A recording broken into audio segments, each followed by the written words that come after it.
আমি এটা আনবক্স করে ফেলে আগে আপনাদের আউটলুকটা একটু দেখিয়ে নিই, দেন আপনাদের সাথে আমি এর ফিচার নিয়ে মোটামুটি ডিসকাস করব। আমাদের চ্যানেল সাবস্ক্রাইব করতে ভুলবেন না। নিত্য নতুন প্রোডাক্টের আপডেট পেতে হলে আমাদের চ্যানেলের সাথেই থাকবেন। আমরা একটা পাওয়ার কেবল আছে, এর সাথে একটা হোয়াইট কালারের এইচডিএমআই কেবল আছে। কেবলটা দেখে খুব ভালো লাগলো। হোয়াইট কালারের কেবল সাধারণত কোনো কোম্পানি প্রোভাইড করে না। আচ্ছা, এটা হোয়াইট কালার একটা স্ট্যান্ড আছে, আর হোয়াইট কালারের ফ্লোর স্ট্যান্ড আছে।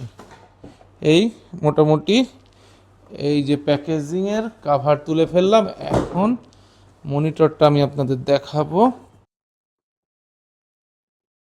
মনিটরের ক্ষেত্রে কখনোই ডিসপ্লেতে হাত দেবেন না। ডিসপ্লেতে যতটা হাত কম দেবেন তত স্পট কম পড়বে, ডিসপ্লে দেখতে ভালো লাগবে। ওয়াও, একটা দারুণ মনিটর আমাদের সামনে চলে এসছে। মনিটরটা আপনাদের আমি দেখাচ্ছি। এটা কিন্তু এখানে কিন্তু পলি মারা আছে। এটা কিন্তু টোটালটাই বর্ডারলেস। এই হোয়াইট মাথাটুকুই শুধু বর্ডার, বাকিটা টোটালটাই ফ্রেমলেস একটি মনিটর। এই সাদাটা একটু ফ্রেম আছে আর কি উপরে, আর কোনো ফ্রেম নাই। আচ্ছা, নেক্সট আমরা পিছনটা চলে আসি। এটার ওয়েটটা নিয়ে একটু কথা বলি। এটা অনেক বেটার, ভালো ওয়েট, অনেক ভালো ওয়েট।